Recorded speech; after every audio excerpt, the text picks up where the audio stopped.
Assalamualaikum warahmatullahi wabarakatuh. Kami dari kelompok 2 yang beranggotakan saya sendiri Ahmad Zulfikar Fajrianto dan juga teman saya Alfian Hidayat akan menjelaskan tentang pertemuan kedua, yaitu merancang dan mengelola jasa.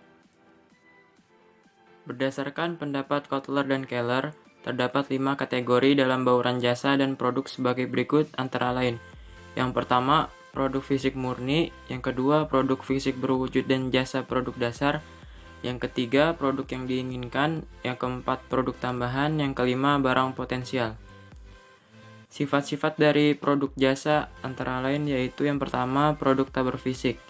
Adalah produk yang tidak mempunyai wujud atau bentuk fiksi tapi lebih mengutamakan pelayanan dan keterampilan yang dimiliki. Dalam hal ini perusahaan menawarkan hasil dan kualitas.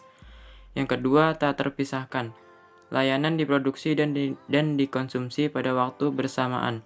Karena saat layanan diproduksi, saat itu klien juga hadir dan berinteraksi. Yang ketiga, beragam. Karena layanan bergantung pada siapa yang menyediakannya dan kapan di mana mereka disediakan, mereka sangat bervariasi. Yang keempat, produk tidak tahan lama.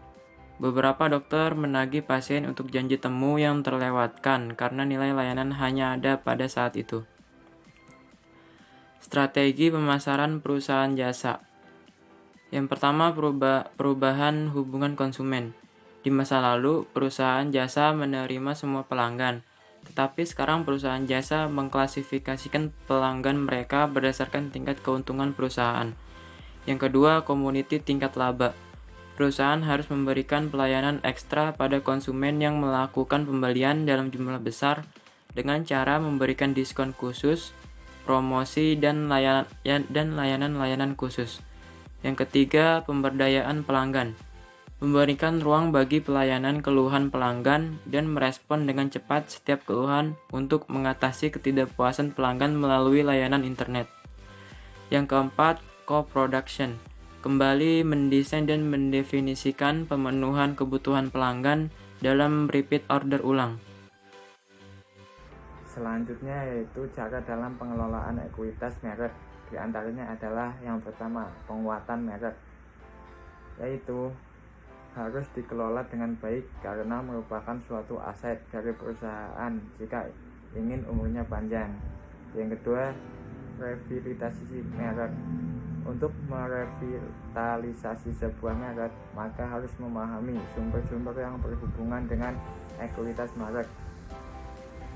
Selanjutnya, pengelolaan kualitas jasa. Di antaranya ada 5 indikator kualitas jasa. Yang pertama, tangible, berupa wujud fisik atau penampilan fasilitas fisik, peralatan, personil, dan alat komunikasi. Yang kedua, kecakapan, merupakan bentuk lain dari kemampuan layanan lebih yang diberikan konsumen secara handal dan akurat.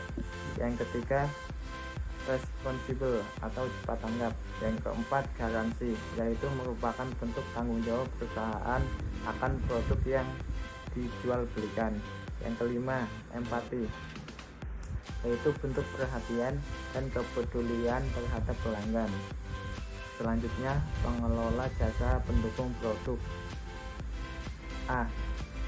Atau 1.